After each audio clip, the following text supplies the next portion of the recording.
People on the internet, it is I'm Malik Aaron, and we're back. So, review time. It is a Batman movie. Not just any Batman movie, it's a DC Universe animated movie about Batman. And since they made so many of them, I mean, you can guess which one, it is. I'm just going to tell you right now, it's not The Dark Knight Returns, because I already did that. In terms of all the DC anime movies, the only ones I've done are, Dark Knight Returns, Superman Doomsday, Justice League, Doom, Wonder Woman, Killing Joke. Technically, I guess, Return of the Joker, Batman Beyond Return of the Joker, I guess. I don't think that really counts. Because I think this whole thing started in 2006, 2007. That's when these movies really started kicking off. And, it's none of those. I'm going to tell you right now, it's not Son of Batman. It's not Batman, Bad Blood. It's none of the recent DC animated movies. It's an older one from 2010-ish? I think it's 2010. Somewhere around that. And it's based off a pretty famous story from the comics. And I'm just going to say right now, it's Under the Red Hood. This Batman movie. So, yes. This is very famous. If you don't know the source material, remember Jason Todd? His Robin. He was just like a normal Robin, but in the comics, people hated him. Readers, they hated him. They didn't like his character. He was no Dick Grayson. And so they wanted him gone. So the DC Comics were just like, okay, how are we going to write him off? Well, I know. Let's have the Joker kidnap him, beat him to death, and then, well, not really to death, but close to death, and just let him explode in a room and kill him. That's how we get rid of Jason Todd's Robin. Brilliant. And then he comes back as the Red Hood. Oh, spoiler alert. Not really. If you played Injustice, if you know DC knowledge, you'll know exactly who the Red Hood is, because it's pretty obvious. It's Jason Todd, just to let you know. And he's also in Injustice 2 as a playable character. I think he's DLC. So, yes. You could read the back if you want. I'm not going to force you. I mean, if you want to, you can pause it, and then right here. Alright, got it? Good.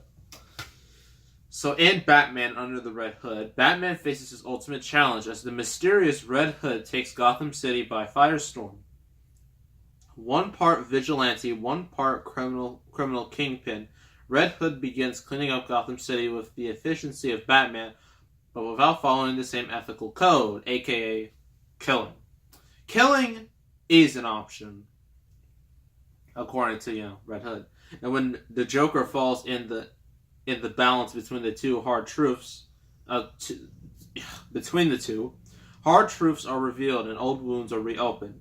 Featuring a fantastic voice cast headed by Bruce Greenwood, Justin Ackles, Neil Patrick Harris. You didn't even mention John DiMaggio. Gosh, John DiMaggio, that dude. The voice of Jake the dog from Adventure Time. Now I'm going to mention him. Shame on you, DC. This dazzling DC Universe original animated movie twists and turns through action-packed battles and exciting surprises for a thrill ride you can't miss. So this movie is short, 75 minutes. All these are short because, they're direct-to-DVD. Direct-to-DVD movies tend to be very short compared to theatrical releases. So, I already explained the backstory of the Red Hood and Jason Todd and what happened to him. That's also in the movie too. It's not quite the same, because even if your adaptation is super close, it's rare to have a direct adaptation because sometimes you're just going to have to change stuff. Either make stuff longer or make stuff shorter. That's how it is. That's how adaptations work. So yes. Yeah, some people might be disappointed. Like, wait, there's no Kevin Conroy? There's no Mark Hamill? What is this nonsense? Yes, neither in the game,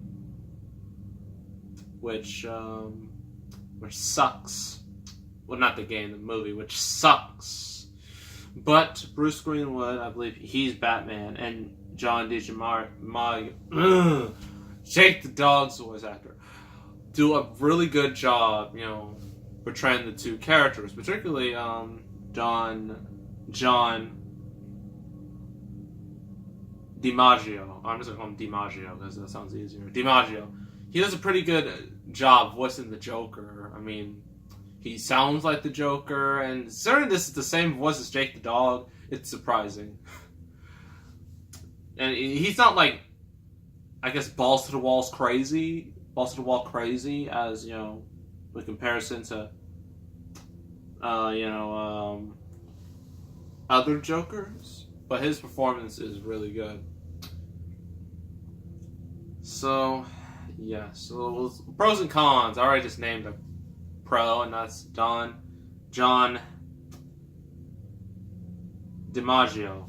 He gets a thumbs up from me. Bruce Greenwood gets a thumbs up from me for portraying Batman. The animation, despite the fact that man, I cannot talk today. Despite the fact that this is a direct-to-DVD movie, and most of the time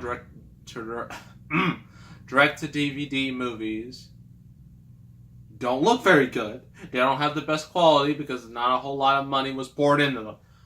The animation for this is really, really good. It's definitely on the higher, in terms of the scale for DC movies, like, it's definitely up there in terms of the best, DC animated movies. At least the best looking animated movies. And while the Jason Todd Red Hood reveal story is kind of meh. Red Hood is awesome. Like, he is an awesome character. He is,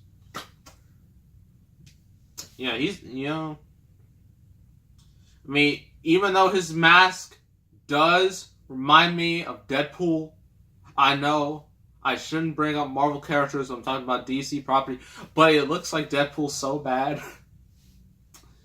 I don't know if that was intentional. I don't know if that was by mistake. I guess they just wanted it to look better, I guess. I don't know, but yeah. He still, like, has some really cool...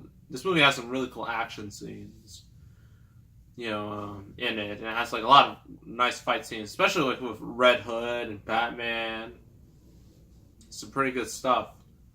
What else? The story is... At first, it's like, oh, this is pretty cool. And then once the middle kind of drags, and then the end, like, it's like between Batman and Jason Todd. Like, and Joker's, like, literally right between them, which is very symbolic for this story. But yeah, it's like between those two, it's just like, because Jason Todd as Red Hood, he's just like, killing you. I know Batman, I know you say killing's bad, but I'm gonna do it. I'm gonna use killing, like, because it gets the job done. It makes the job a lot easier. That way you don't have to fight the same people over and over and over and over and over again. Which is, and you're just gonna put them in prison so they can pop back out again. And I understand Jason Todd's argument or Red Hood's argument, because that bothers me quite a bit. I know it's like, you're not, like, it's being a hero is not killing your enemies all the time. Like, that's bad. Yeah, tell that to the Incredibles. What happened to Syndrome? Tell that to him. Tell that to Mr. Incredible. What? Well, I mean, he didn't kill. He was about to kill Mirage. Mr. Incredible was about to kill Mirage in that movie, the first movie, about to break her like a toothpick. But he ultimately didn't do it. But he was this close to doing it. So, yeah, Batman, not everyone follows your heroes don't kill rule, okay? Even you, Batman, have broken your own rule a few times. So, we all know Superman broke that rule, not just in both Injustice and Man of Steel. So, yeah. Other than that, it's a pretty good movie. Since it's short, it's not going to take a long time to watch it. It'll go by pretty fast. The voice acting's good. The animation's good. Fight scenes are good. Story, it goes up and down and then up again. So, I'm going to give this 7 out of 10. If you like DC animated movies, you know, this is one of the better ones, especially compared to some of the ones that came out recently. Killing Joke. God, I hate The Killing Joke. That movie was just so bad. I want to forget it, but I can't. So that's Under the Red Hood. Next review. Video game movie. Everyone's favorite genre. Filled with such classics like the Super Mario Brothers movie, Mortal Kombat and Mortal Kombat Annihilation, the Angry Birds movie, Prince of Persia, Tomb Raider, stuff like that that's clearly not very good. And this movie is no exception. It is Doom with The Rock. So, most of the time, The Rock can automatically make a movie better, but this one, this was before he had that, this was before Fast and Furious, this was before Fast 5, so I'm not gonna hold my, I'm not gonna be too excited. So yeah, Doom is the next review, so make sure to subscribe, like this video, leave a comment, and I will see you all next time, and I am out.